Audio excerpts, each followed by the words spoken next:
আমি শুরু করব সুখের সন্ধান দিয়ে। আমি যেটা বলতে চাচ্ছি তা হলো, এটা যদিও চমৎকার একটা উপমা, আর এই জাতির প্রতিষ্ঠাতাদের মনে অবশ্যই ভালো উদ্দেশ্য ছিল, কিন্তু আমি আসলে খুবই অবাক হয়েছি, কারণ কোরআনে সুখের সন্ধান নিয়ে কিছুই বলা হয়নি। কোরআনে সুখের সন্ধান নিয়ে কিছুই বলা হয়নি। খুবই তাজ্জব ব্যাপার। আমি 15 বছর ধরে এটা বুঝতে চেষ্টা করেছি যে কোরআনে কোথায় এই সুখের সন্ধানের কথা বলা হয়েছে। আল্লাহ এই ব্যাপারে কথা বলেননি, কিছুই বলেননি। আর এটা আমাকে ভাবায় যে আধুনিক সভ্যতার জন্য এত গুরুত্বপূর্ণ একটা ব্যাপার, মানুষ সুখী হতে চায়, কিন্তু আল্লাহ এই ব্যাপারে কিছুই বলেননি। কোরআনে এটা বলা নেই কীভাবে সুখের সন্ধান পেতে হবে। আর এটা খুবই আকর্ষণীয় ব্যাপার যে কোরআনের সবচেয়ে বড় যে অনুভূতির কথা বলা হয়েছে তা হলো সন্তুষ্টি।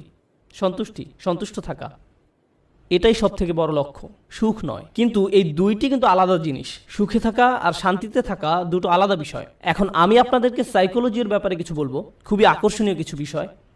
আর এই তথ্যগুলো আমাদেরকে কোরআনের বাণী বুঝতে আরও বেশি সহায়তা করবে। আর আমার আলোচনার পুরোটা এই নিয়ে। আর এই বাণীটি আছে সূরা নাজমের মধ্যে, ওয়া আল্লাইসা লিল ইনসানি ইল্লা মা সাআ, এবং মানুষ তাই পায় যা সে করে। এখন আপনারা আমার সাথে থাকার চেষ্টা করুন। সর্বপ্রথম আর সবচেয়ে ছোট যা মানুষ সন্ধান করে, বিশেষ করে তরুণ প্রজন্ম যা চায়, আমি জানি শ্রোতাদের মধ্যে মনে মনে তরুণ লোক আছেন, কিন্তু আমি এখানে যারা বয়সে তরুণ তাদের বলছি। আমি চাই আপনারা এটা বুঝতে পারুন যে সবচেয়ে তুচ্ছ কিছু যখন জীবনে সন্ধান করা হয়, তখনই আসলে সুখের সন্ধান করা হয়।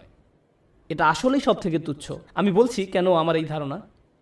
যেমন শনিবারে ঘুম থেকে উঠে বাড়ির কাজ করতে ইচ্ছা করে না, তাই 12টা পর্যন্ত ঘুম দিয়ে ওঠেন আপনি। আপনার তখন কী অনুভূতি হয়? আপনি তখন সুখী। সুখী হওয়া আসলে কষ্টের কিছু না। কোনো ছেলে সারা রাত ভিডিও গেমস খেললো, তার মাথা ব্যথা করে, কিন্তু যেহেতু সে গেম শেষ করতে পেরেছে তাই সে সুখী। কেউ কাজে যাওয়ার আগে ফোন পায় যে আজকে আবহাওয়া খারাপ, তাই কাজে যেতে হবে না, এতেই তারা সুখ বোধ করে। সুখ পাওয়া খুবই সহজ, বিশেষ করে ছোট জিনিসের ক্ষেত্রে। অবশ্য সম্পর্কের থেকে সুখী হওয়া এর চেয়ে কঠিন। বাবা মাকে সুখী করা, অথবা বাবা মা যেন আমার উপরে খুশি থাকে, এটা করা কঠিন। আর স্ত্রীকে খুশি করা, এটা নিয়ে কথা না বলাই ভালো। আসুন আমরা এটা নিয়ে কথা না বলি। কিন্তু শুধু নিজের জন্য, যেমন আপনি একটা সিনেমা দেখলেন, আপনি এতেই খুশি। অথবা আপনার বন্ধুর সাথে দেখা হলো, আপনি খুশি। আপনি আপনার পছন্দের রেস্টুরেন্টে খেতে গেলেন, আপনি অনেক খুশি। এটা খুব কঠিন কিছু না। কিন্তু এটা যেমন দ্রুত আসে তেমনি দ্রুত চলে যায় এবং আপনার আবার ভালো না লাগা শুরু হয়। আপনি হতাশ হয়ে যান এবং আবার সুখী হওয়ার চেষ্টা করেন। এটা অনেকটাই মাদকাসক্তির মতো, কারণ এটা আপনার সাথে সর্বদা থাকে না। আর এটাই হলো সবচেয়ে নিম্ন স্তরের সন্ধান। তাই মানুষ যখন বলে আমি শুধু সুখী হতে চাই, আমি আসলে জানি না সে কি বোঝাতে চাচ্ছে। কারণ কোনো মানুষই সবসময় সুখী নয়। আল্লাহ আমাদেরকে অনেক অনেক অনুভূতি দিয়েছেন এই জীবন অভিজ্ঞতা অর্জনের জন্য, এবং এর সবগুলোই সুস্থ জীবনের অংশ। সুখ হলো এদের একটি মাত্র। যদি আপনার আকাঙ্ক্ষা শুধু সুখী হওয়া হয়, তাহলে আমাকে বলতেই হচ্ছে যে আপনি হতাশ হবেন। সুখ কখনোই ঘটবে না, আপনি কখনোই চিরসুখী হতে পারবেন না। এটা আসলে এভাবে কাজ করে না। আমি বলছি না যে আপনাকে হতাশ হতে হবে। আমি যা বলতে চাচ্ছি তা হলো সংগ্রামও জীবনের একটি অংশ। যখন আপনি বার্ষিক পরীক্ষার জন্য প্রস্তুত হচ্ছেন, আপনি কিন্তু সুখী নন। বা 3 ঘন্টার পরীক্ষার মাঝে আপনি সুখী নন। যারা ব্যায়াম করেন তারা তাতে সুখ পান না। হ্যাঁ, ফলাফল দেখে তারা অবশ্যই সুখী হন, কিন্তু ঘাম ঝরানো পরিশ্রম করার সময় নিশ্চয়ই তারা সুখী নন। নিজের চেহারা দেখলেই বুঝতে পারবেন, ঠিক যেন সিলভেস্টার স্ট্যালোনের মতো। যাই হোক, তাহলে সবচেয়ে নিম্ন স্তরের আকাঙ্ক্ষা কি? সুখ। আসুন এবার পরের ধাপ দেখি। পরের ধাপ মানে এটা অর্জন করতে আরও চেষ্টা করতে হয়। আর আমার বর্ণনায় আমি যতই উপরের ধাপে যাব, সেটা অর্জনের জন্য ততই কষ্ট করতে হবে। তো এর পরের ধাপ হলো কুল দেখানোর আকাঙ্ক্ষা। এটা সুখের আকাঙ্ক্ষা নয়, আকাঙ্ক্ষা হলো কুল হওয়ার। কুল হওয়া মানে হলো কেউ আমাকে নিয়ে ঠাট্টা করবে না, আমি বাকি সবার মতোই হব। কেউ আমাকে নির্দেশ করে বলবে না যে তুমি এমন কাপড় কেন পরছো, এমন কথা কেন বলছো, তোমাকে এমন দেখাচ্ছে কেন, তুমি এভাবে চলো কেন, ওদের সাথে কেন মেশো, এটা কেন কিনছো, ওটা কেন করছো, গাড়ি কেন চালাও। আপনাকে আলাদা করে ভাববে, আপনি এটা চান না। আপনি যে কোনোভাবে সবার সাথে মিশে যেতে চান এবং কারো সমালোচনার বস্তু হতে চান না। আপনি অদৃশ্য হয়ে যেতে চান বাকি সবার মাঝে, যেন আপনাকে বাকি সবার মতো কুল ভাবা হয়। আর এই জন্য পরিশ্রম করতে হয়। উদাহরণ হিসাবে বলা যায়, আপনারা যারা হাই স্কুলে পড়ছেন, আপনি স্কুলে কী পোশাক পরে যাচ্ছেন সেটা আসলেই একটা বড় ব্যাপার। আপনি যখন আলমারি থেকে একটা কাপড় বের করেন বা জুতা হাতে নেন পরার জন্য, তখন আপনার মনে এই প্রশ্ন আসে যে কে আপনার পোশাক নিয়ে মজা করতে পারে। সত্যি সত্যি আপনার মনে এই ভাবনাটি আসে। অথবা আপনি যখন কাপড় কিনতে দোকানে যান, আপনার বাবা হয়তো আপনাকে টাকা দিয়েছেন কিছু কেনার জন্য, আপনি যাই কিনেন না কেন, অনেক কিছু কেনার পেছনে একমাত্র কারণ হলো যখন আপনি এইসব পরবেন তখন লোকে কি বলবে। এটাই হলো কুল হওয়ার আকাঙ্ক্ষা।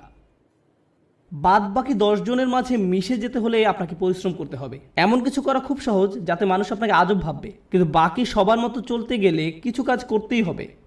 অনেক তরুণকে এই জন্য নিজের পছন্দ বাদ দিতে হয়, তাদের এমন অভিনয় করতে হয় যা আসলে তারা নয়। আমি কিছু তরুণকে চিনি, ধরুন 14-15 বছর বয়স। একজনের কথা মনে আছে, সে বেসবল টুপি পরতো কারণ এটা তখন ফ্যাশন ছিল, তার প্যান্ট ঝুলে থাকতো। সে আমার কাছে এসে কান্না শুরু করলো। আমি তার কাছে বসলাম, আর সে আমাকে বলল, আমি এমন কাপড় পরতে পছন্দ করি না, আমি এটা ঘৃণা করি। কিন্তু আমি যদি এমন না করি তাহলে বাকিরা আমাকে নিয়ে মজা করে, আমি তাই বাধ্য হয়ে এমন করি। আমি গালি দিতে পছন্দ করি না, কিন্তু প্রায় গালি দেই যখন স্কুলে থাকি, কারণ আমাকে বাকিদের মতো হতে হবে। তাহলে সবচেয়ে তুচ্ছ আকাঙ্ক্ষা হলো সুখের আকাঙ্ক্ষা। এর পরের ধাপ হলো কুল হওয়ার আকাঙ্ক্ষা। এর পরের পর্যায়ে কি? জনপ্রিয় হওয়ার আকাঙ্ক্ষা। আমি সবার মাঝে মিশে যেতে চাই না, আমি সবচেয়ে জনপ্রিয় হতে চাই।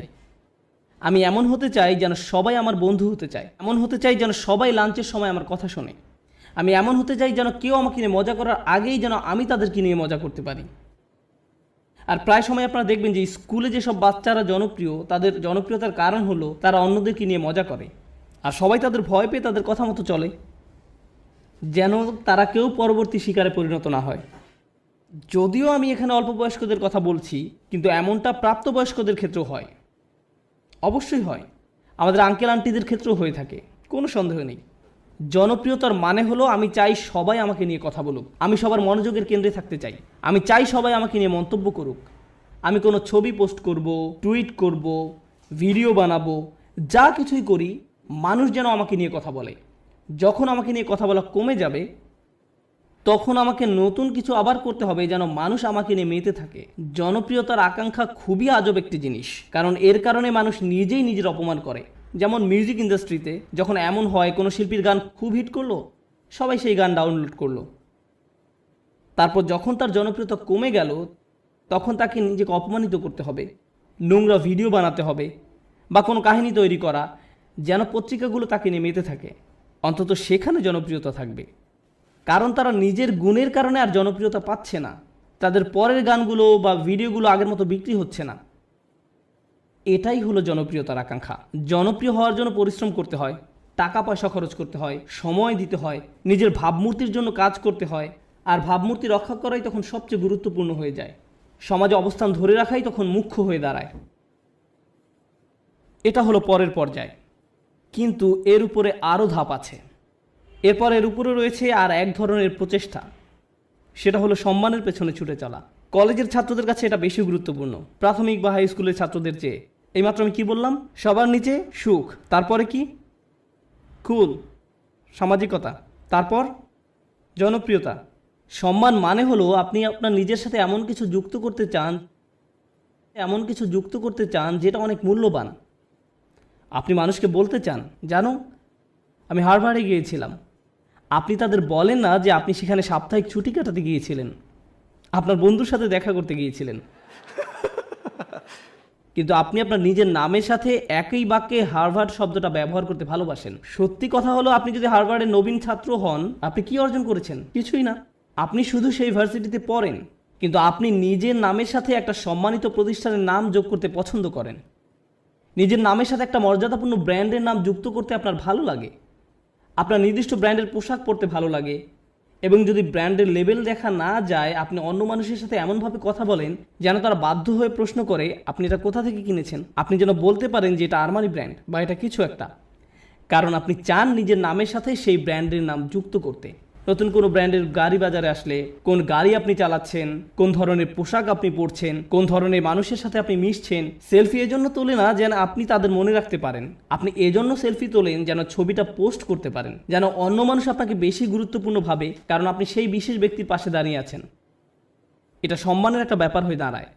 ছবি তোলা যদি শুধু আপনার জন্য হয় তো দারুণ ব্যাপার, কিন্তু এটা আসলে অন্য মানুষদের জানানো যে আপনি কতটা অসাম অন্যদের সাথে মিলে, কোনো কিছু অর্জন করতে পারার জন্য নয়। কিন্তু মুসলিম সমাজে অন্য এক ধরনের মর্যাদা আমাদের বাবা মারা অনেক সময় পান, আর তা হলো তারা তাদের সন্তানকে হাফেজ বানাতে চান।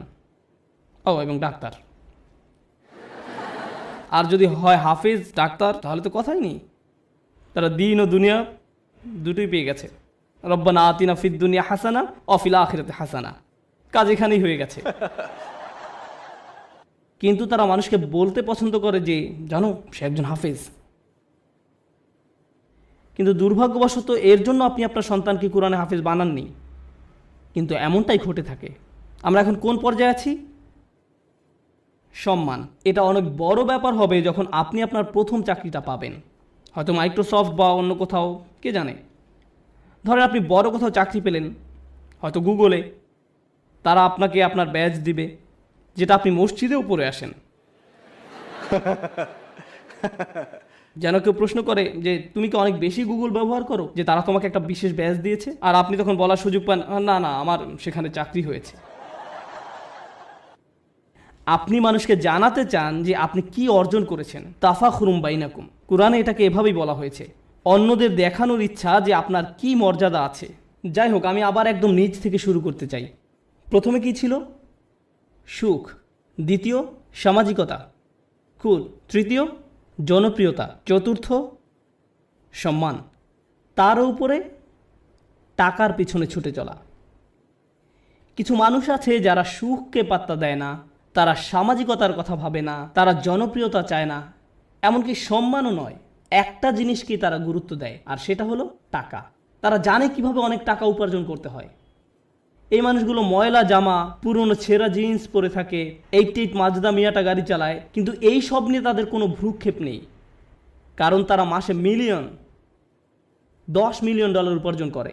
আমার এমন মানুষের সাথে দেখা হয়েছে যারা বছরে শত শত মিলিয়ন ডলার উপার্জন করে, এবং আপনি বুঝবেনই না সেটা।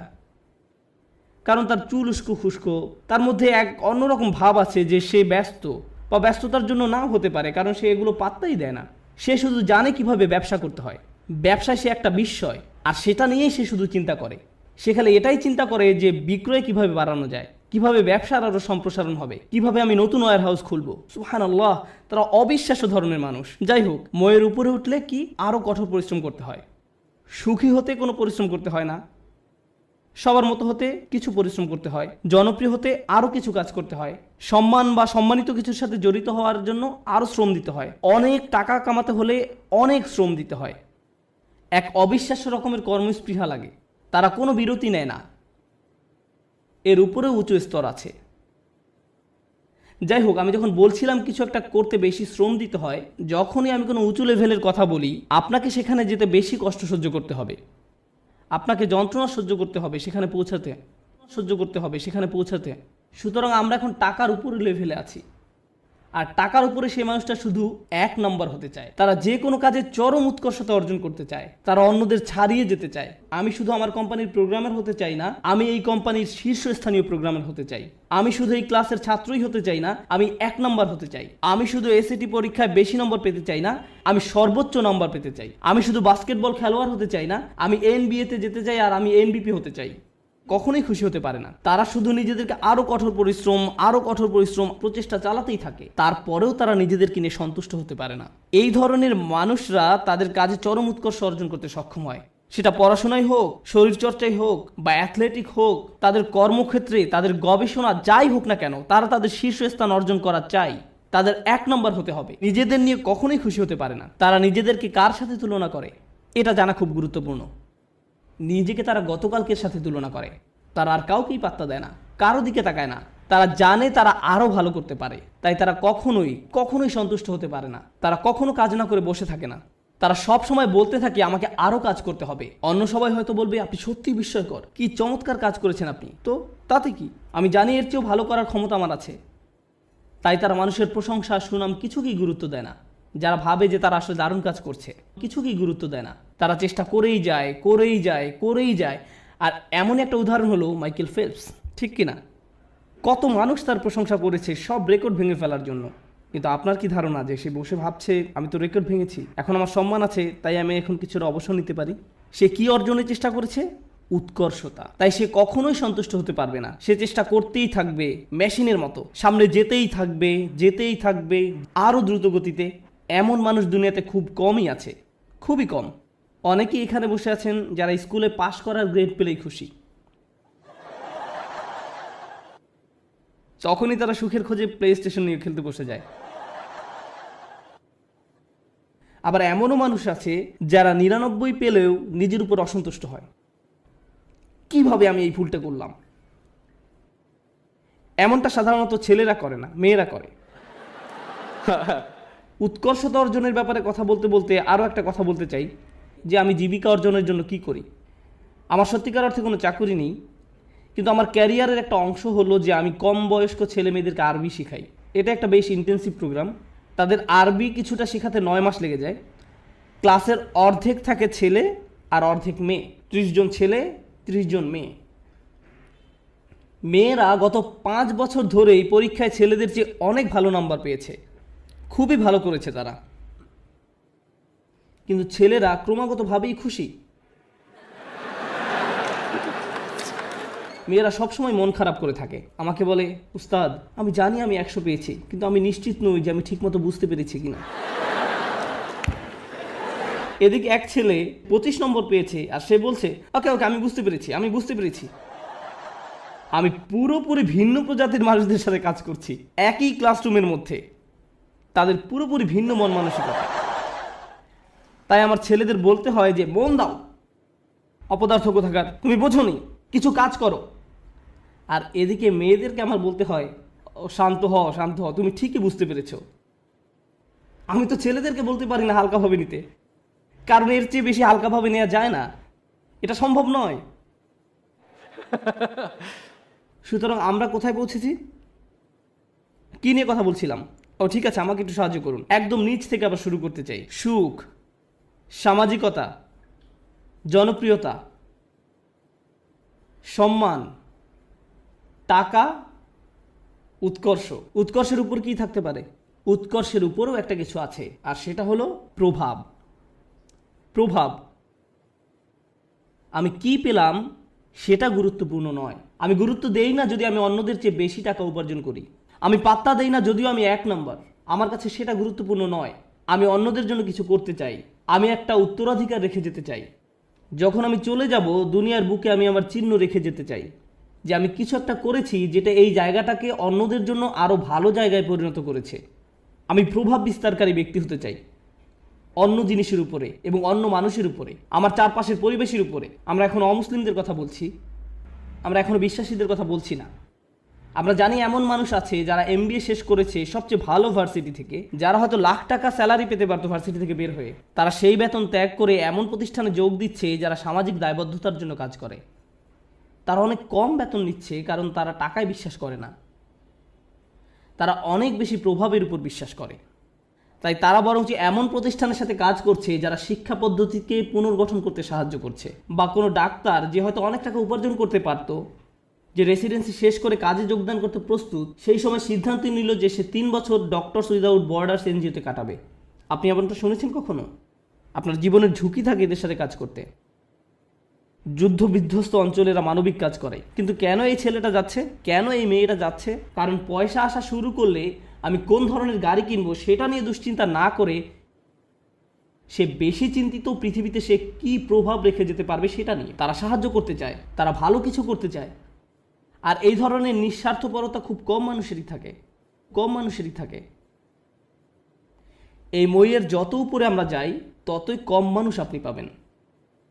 আর তারা বিস্ময়কর মানুষ। তারাই হচ্ছেন সেই মানুষ যারা দুনিয়ায় পরিবর্তন এনেছে, যারা দুনিয়ায় পরিবর্তন এনেছে। চিন্তা করুন নেলসন ম্যান্ডেলা বা তার মতো কেউ, এমন মানুষ যাদের জেলে যেতে হয়েছে কারণ তারা কোনো কিছুতে বিশ্বাস করতেন, কারণ তারা প্রভাবে বিশ্বাস করতেন, তারা নিজের চেয়েও বেশি কিছু করতে চান, তারা বৃহৎ স্বার্থে নিজেদের বলি দিয়েছেন, তারা নিজেদের কথা চিন্তাই করেননি, তারা কোনো এক উদ্দেশ্যের দাস। আর তাই এই মানুষগুলো হলো সেই মানুষ যারা প্রভাবের জন্য কাজ করে। তারা উৎকর্ষ সাধনকারীদের চেয়েও অনেক উপরে। উৎকর্ষ এই মানুষগুলোর জন্য স্বয়ংক্রিয়ভাবেই চলে আসে। উৎকর্ষ সাধন করা তাদের লক্ষ্য নয়, এটা উপজাত হিসেবেই আসে। কেন জানেন? কারণ যদি আপনি সেরকম প্রভাব রাখতে চান আপনাকে অনবরত চেষ্টা করেই যেতে হবে।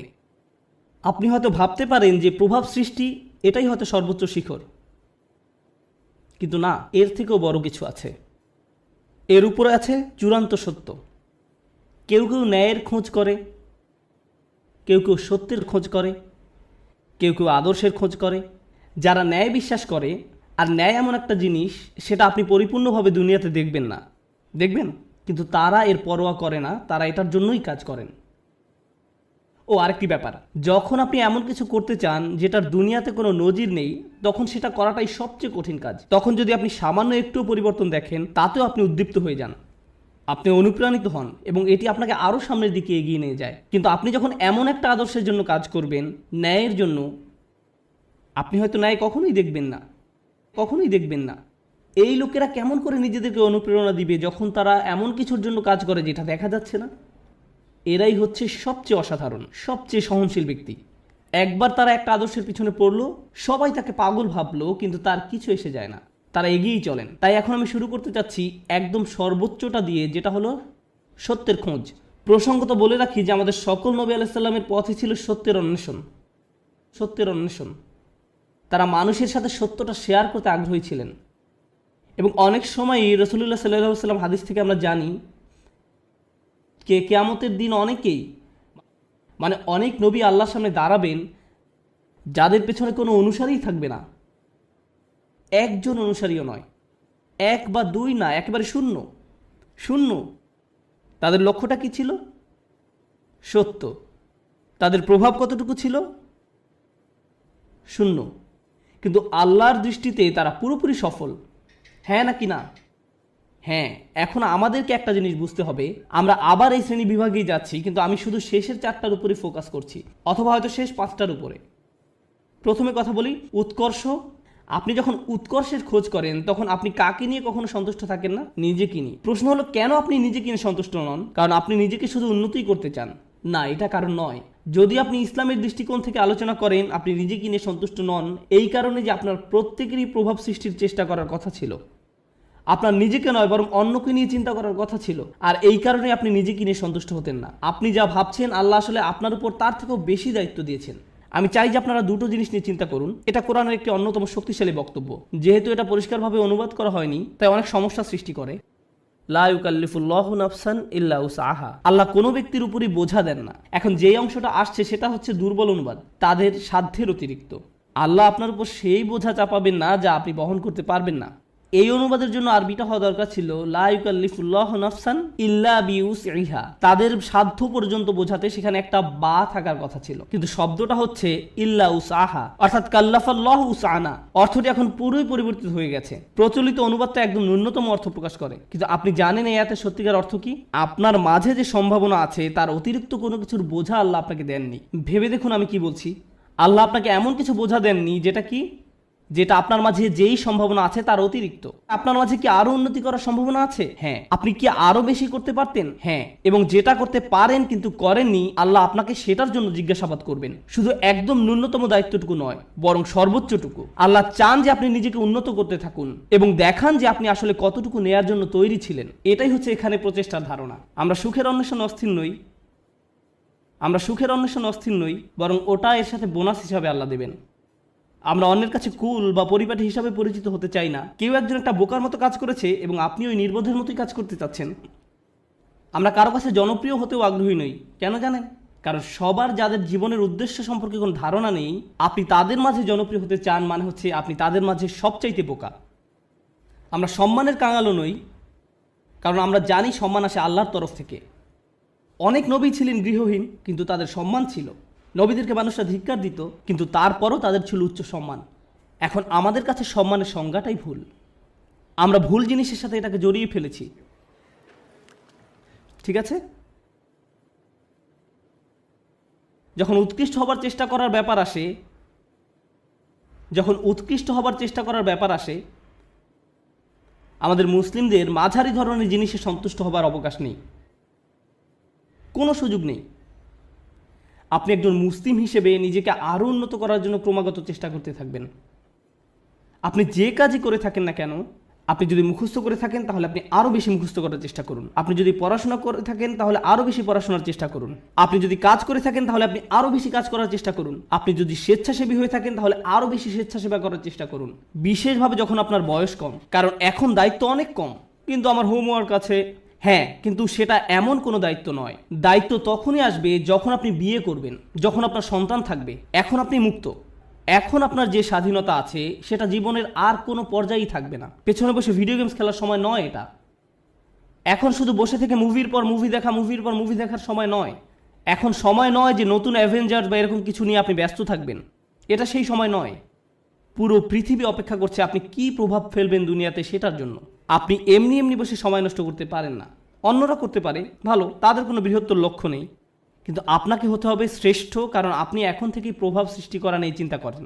দর্শকদের মাঝে বসে থাকা প্রত্যেক তরুণ ছেলে এবং মেয়ের চিন্তা করা উচিত, আল্লাহ আমাকে কি দিয়েছেন, আমাকে আল্লাহ কোন গুণটি দিয়েছেন, এবং এই গুণটি দিয়ে আমি দুনিয়াতে কি পরিবর্তন আনতে পারি, এই গুণ দিয়ে আমি কি করব। আর আপনি যখন এটা নিয়ে চিন্তা করবেন, তখন আপনি সত্যিকারভাবে বুঝতে পারবেন আপনি কিসের জন্য কাজ করছেন। আপনি কাজ করছেন আল্লাহর সাথে দেখা হবার স্বপ্ন নিয়ে, এবং সেটাই হচ্ছে আমাদের আসল সত্য। আপনি আল্লাহকে এটা দেখাতে চান যে আপনি আপনার সামর্থ্যের মধ্যে যা আছে তার সবটুকু করেছেন। সবচেয়ে ভালো ঘুমের অভ্যাস আপনার থাকা উচিত, সবচেয়ে ভালো খাবার, সবচেয়ে ভালো ব্যায়াম করার অভ্যাস আপনার থাকা উচিত, আপনার হওয়া উচিত সবচেয়ে ভালো ইবাদতকারী, আপনার হওয়া উচিত সবচেয়ে পড়াশোনায় উন্নত। আপনার জীবনে আপনি যা যা করে থাকেন প্রত্যেকটি কাজে আপনার উৎকর্ষ অর্জনের চেষ্টায় রত হতে হবে। আপনার বাজে জাঙ্ক খাবার খাওয়ার অভ্যাস ত্যাগ করা উচিত। আপনি এমন কেউ হবেন না যারা অযথা ঘুরে ফিরে আড্ডা দিয়ে সময় নষ্ট করে। আপনি অবশ্যই অবসর কাটাবেন, কিন্তু এমনকি যখন আপনি খেলবেন তখনও সবচেয়ে ভালো খেলুন। স্কুলের বা কলেজের অন্য ছেলেরা যখন তাকে দেখবে তারা বলবে আমি এর মতো হতে চাই। তার সব কিছু অসাধারণ, তার সব কিছুতেই সে চ্যাম্পিয়ন। আপনাদের তেমন লোক হওয়া উচিত। উম্মার এরকম লোক দরকার, শ্রেষ্ঠ লোক, এবং এ ধরনের লোকেরাই প্রভাব সৃষ্টি করতে পারে। আরেকটি ব্যাপার কি জানেন, আমাদের বাবা মায়েরা খুবই দুঃখজনক, কারণ তাদেরকে কখনো এটা শেখানো হয়নি, তারা কখনো এই যে সিঁড়িটা এর সাথে পরিচিত হননি। তাদের কাছে সর্বোচ্চ শিখর মানে হচ্ছে সম্মান, আর এর উপরে গেলে টাকা পয়সা। তাই আপনাদেরকে নিয়ে তাদের একমাত্র চিন্তা হচ্ছে সম্মান আর অর্থ। একটা চাকরি খোঁজো যেন তুমি সম্মান পেতে পারো। আর আমরা বলতে পারি আমাদের ছেলে একটা চাকরি করে, সে ডাক্তার, সে এটা, সে ওটা, আর হয়তো আমাদের এক সময় অনেক টাকাও হবে আর আমরা সেটা মানুষকে দেখাতে পারবো। শেষ, এটাই তাদের একমাত্র চিন্তা। আর তারা সবসময় জিজ্ঞাসা করে তুমি কোথায় কাজ করবে, কেমন করে তুমি আরো টাকা রোজগার করবে, কখন আমরা বাড়ি কিনবো। সবকিছুই শেষ হয় সম্মান এবং অর্থতে গিয়ে। কিন্তু জীবনে এর উপরেও কিছু আছে। অর্থের উপরে কি? টাকা পয়সা, উৎকর্ষ। কে আপনাকে উৎকর্ষ বা শ্রেষ্ঠত্ব অর্জনের দিকে ধাবিত করবে? আমরা শুধু অর্থ এবং সম্মান নিয়ে চিন্তা করতে করতে জীবন শেষ করে ফেলি। মুসলিমদের মাঝে কত ছেলেমেয়ে ডাক্তার হয়েছে, আমি সবসময় তাদের উদাহরণটাই দিই, কারণ এদেরকেই সবচেয়ে বেশি হতাশ দেখি আমি। তারা ডাক্তার হয়েছে শুধুমাত্র এই কারণে যে তাদের মা বলেছে কিংবা বাবা বলেছে। আমি কখনোই আমার কোনো সমস্যা হলেও এরকম ডাক্তারের কাছে যেতে আগ্রহী নই। আমি বরং এমন কারো কাছে যাব যে ডাক্তার হয়েছে কারণ তারা মানবতার সেবা করতে চায়, তারা তাদেরকে নিয়ে চিন্তা করে, তারা দুর্নীতিগ্রস্ত ইন্স্যুরেন্স কোম্পানি থেকে পরবর্তী টাকা আসার অপেক্ষা করে না, তারা আসলে মানবতা নিয়ে চিন্তিত। আমি এ ধরনের ডাক্তারের সাথে সম্পর্ক রাখতে, নিজে এবং বাচ্চাদেরকে নিয়ে যেতে আগ্রহী। প্রভাব সৃষ্টিকারী ব্যক্তি। এখন এই ব্যাপারে আমার শেষ কথা, লাইসা লিল ইনসানি ইল্লা মা সা। মানুষের কিছুই থাকবে না শুধুমাত্র তারা যে চেষ্টা করেছে তা ছাড়া। আবার শুরু করি। সুখের সন্ধান, কুল, সামাজিক বা পরিবারটি হওয়ার বাসনা, জনপ্রিয় হবার আকাঙ্ক্ষা, সম্মান পাবার আকাঙ্ক্ষা, অর্থপ্রাপ্তির আকাঙ্ক্ষা, উৎকর্ষ লাভের আকাঙ্ক্ষা, প্রভাব সৃষ্টিকারী হবার ইচ্ছা এবং সত্য পাবার প্রচেষ্টা। জানেন আল্লাহর কাছে সবচেয়ে মূল্যবান কোনটি? এই সব কিছুর মাঝে আল্লাহর কাছে সবচেয়ে প্রিয় হচ্ছে আপনার প্রচেষ্টা। অর্থ নয়, প্রভাব না, শ্রেষ্ঠত্ব না, এই সব কিছুই আসবে, কিন্তু আল্লাহ আপনার কাছ থেকে যেটা দেখতে চান সেটা হচ্ছে প্রচেষ্টা। আমি আপনাদের বলেছি নবী আলাইহিস সালামদের কথা, যারা শেষ বিচারের দিন আল্লাহর সামনে দাঁড়াবেন কতজন উম্মত নিয়ে?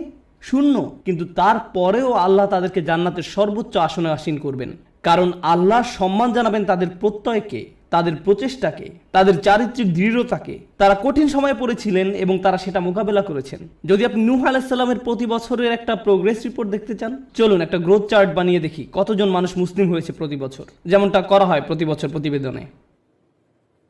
কতজন মানুষ মুসলিম হয়েছে প্রতি বছর? 950 বছর। চার্ট নিশ্চয়ই ঊর্ধ্বমুখী ছিল না, বরং সেটা ছিল অপরিবর্তনশীল, এমনকি কখনো কখনো হয়তো নিম্নমুখীও ছিল। কেউ হয়তো ইসলামের খুব কাছাকাছি এসেছে, আবার দূরে সরে গেছে। এর মানে কোনো প্রভাব তৈরিই হয়নি। আমরা নূহ আলাইহিস সালামের কোন জিনিসটাতে এত সম্মান করি? ক্রমাগত প্রচেষ্টা। আমাদেরকে হতে হবে ক্রমাগত প্রচেষ্টারত এবং প্রত্যয়ী মানুষ। আল্লাহর সামনে দাঁড়ানোর মতো কিছুই থাকবে না যদি আমাদের এই প্রচেষ্টাটুকু না থাকে। তরুণরা দয়া করে মনোযোগ দিয়ে শুনেন আমি কি বলছি। একটু চিন্তা করো, তোমার জীবনের সার্থকতা কোথায়? যদি তোমার জীবন মানে হয় শুধু একটা ভিডিও গেম থেকে অন্য ভিডিও গেম, যদি তোমার জীবন মানে হয় শুধু টিভি শোয়ের একটা পর্ব থেকে অন্য পর্ব, তুমি কিসের জন্য চেষ্টা করছো? এতে কি আসে যায় যদি তুমি একটা ভিডিও গেমে ট্রফি জিতো অথবা 100% সিনক্রোনাইজেশন পাও? এতে কি আসে যায়? কি এমন হবে এতে? পৃথিবীর জন্য তা কোনো পরিবর্তনই আনবে না। তুমি কতগুলো পুশ আপ করতে পারো এটা কেউ গুরুত্ব দেয় না। তোমাকে এর চেয়ে বেশি কিছু চিন্তা করতে হবে, এর চেয়ে বড় উচ্চ মর্যাদাশীল কিছু চিন্তা করতে হবে। এবং যখন তুমি সেটা করা শুরু করবে, আল্লাহ তোমাকে সুখ দিবেন। যখন তুমি সত্যিকার অর্থেই চেষ্টা করবে, জীবনটা তখন অর্থবহ হবে। আর জীবনটা যখন অর্থবহ হবে, সুখ এবং আনন্দ এনে দেবে। যখন তোমার জীবনে কোনো প্রচেষ্টা থাকবে না, তখন জীবনের কোনো অর্থ তুমি খুঁজে পাবে না। তুমি তখন কোনো কিছুতেই কোনো সুখ বা আনন্দ খুঁজে পাবে না। তুমি যতই গান শোনো, তুমি যতই ঘুরতে বেড়াতে যাও, যতই পার্টি করো, তোমার জীবনে কখনোই সুখের দেখা পাবে না। তোমার সব সময় বিরক্ত লাগবে, নিজের কাছে নিজেকে ভালো লাগবে না। গুরুত্বপূর্ণ হচ্ছে প্রত্যয়, যেটা তোমাকে উপলব্ধি করতে হবে। তোমাদের তরুণ প্রজন্মকে হতে হবে অসম্ভব, অসম্ভব এবং অসম্ভব প্রত্যয়ী। আল্লাহ বলছেন ওয়ান্না সায়াহু সাওফা ইউরা। আমার খুবই পছন্দের একটি আয়াত, এবং আমি এই আয়াতটি দিয়েই শেষ করতে চাই। এবং তার প্রচেষ্টা বা প্রত্যয় খুব শীঘ্রই দেখা যাবে। তার চেষ্টা খুব শীঘ্রই কি দেখা যাবে। এ প্রসঙ্গে আমি বলতে চাই, তুমি যখন কাউকে তোমার রিজিউম দেখাও, আমি অমুক স্কুল থেকে গ্র্যাজুয়েট হয়েছি, আমি অমুক অমুক জায়গায় কাজ করেছি, অমুক অমুক প্রজেক্টে কাজ করেছি, তখন তুমি তোমার রিজিউমে লেখো তোমার রেজাল্ট নাকি তোমার প্রচেষ্টা? তুমি তোমার প্রচেষ্টার কথা লিখো না, তুমি লিখো তোমার রেজাল্টের কথা।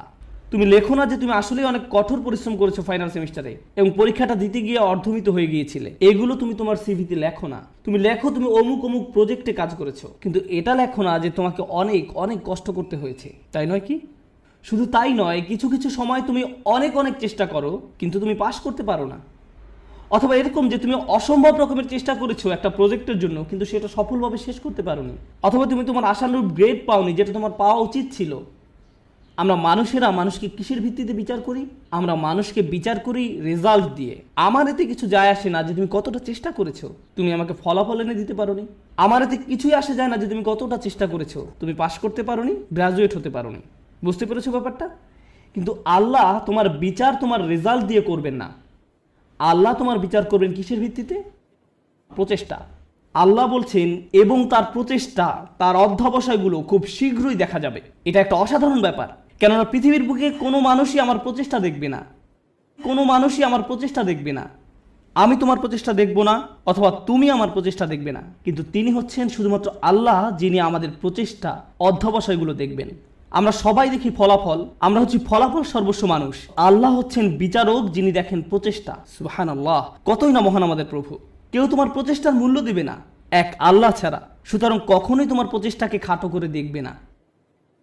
মানুষ হয়তো মূল্য দিচ্ছে না তুমি যে কাজগুলো করছো, এবং তুমিও সাথে সাথে ভাবতে শুরু করে দাও যে এগুলোর আসলেই কোনো মূল্য নেই। কিন্তু মনে রেখো, এটা মূল্যবান আল্লাহর কাছে। আল্লাহর কাছে এটা অত্যন্ত মূল্যবান। আজকের আলোচনা ওই অংশটা বিশেষভাবে বোনদের জন্য ছিল, কারণ তারা কঠোর পরিশ্রম করে এবং তাদের মনে হয় এই চেষ্টায় কোনোভাবেই কিছু হবার নয়। ছেলেরা এমন নয়, কারণ ছেলেরা কোনো খাটুনি করে না এবং তারা মনে করে যে আমি অনেক করেছি, আমি কত কঠোর চেষ্টা করেছি। ছেলেরা নিজেদের সাথে মিথ্যাচার বন্ধ করো। তোমাদের নিজেদের এটা বলা বন্ধ করতে হবে যে তুমি যথেষ্ট করেছো। তোমার অলসতা দূর করতে হবে। ভাইয়েরা, শয়তান তোমাদের ধ্বংস করে দিচ্ছে, সে তোমাদের ধ্বংস করছে। তোমরা এত অলস। নিজেদের কাছে যুক্তি দেওয়া বন্ধ করো এবং কাজ করো, বেশি করে কাজ করো, আবেদন করতে থাকো, করতেই থাকো, অন্যদের সাথে এই ব্যাপারে কথা বলতে থাকো, নেটওয়ার্কিং করো। থেমে যেয়ে বলো না যে আমি সব রকম চেষ্টা করেছি তারপর ফল পাইনি। না, তুমি সব রকমের চেষ্টা করোনি। উদ্যম হারিও না, এটা করা তোমাদের শিখতে হবে। তোমরা তোমাদের বোনদের কাছ থেকে শিখো। তারা হলো একটু একটু অপেক্ষা করো, আমি তোমাদের ব্যাপারেও বলবো। কিছুক্ষণ পরেই তোমরা আর খুশি হবে না। তোমাদের সমস্যা কি জানো? সুখের সন্ধানের কথা এখন ভুলে যাও। তোমাদের সমস্যা হলো তোমরা সর্বদা নিজেদের ব্যাপারে অনিশ্চিত। তোমরা সবসময় ভাবছো আমি যথেষ্ট নই বা আমি হিসেবের মধ্যেই নেই। হাততালি থামাও। তোমাদের ব্যাপারগুলো সহজভাবে নিতে হবে। তোমাদেরকে বলছি না, তোমাদের এমনিতেই সব কিছু যথেষ্ট। হালকাভাবে নাও। মাশাআল্লাহ, মাশাআল্লাহ। অপরপক্ষে তোমাদের শান্ত হওয়া দরকার।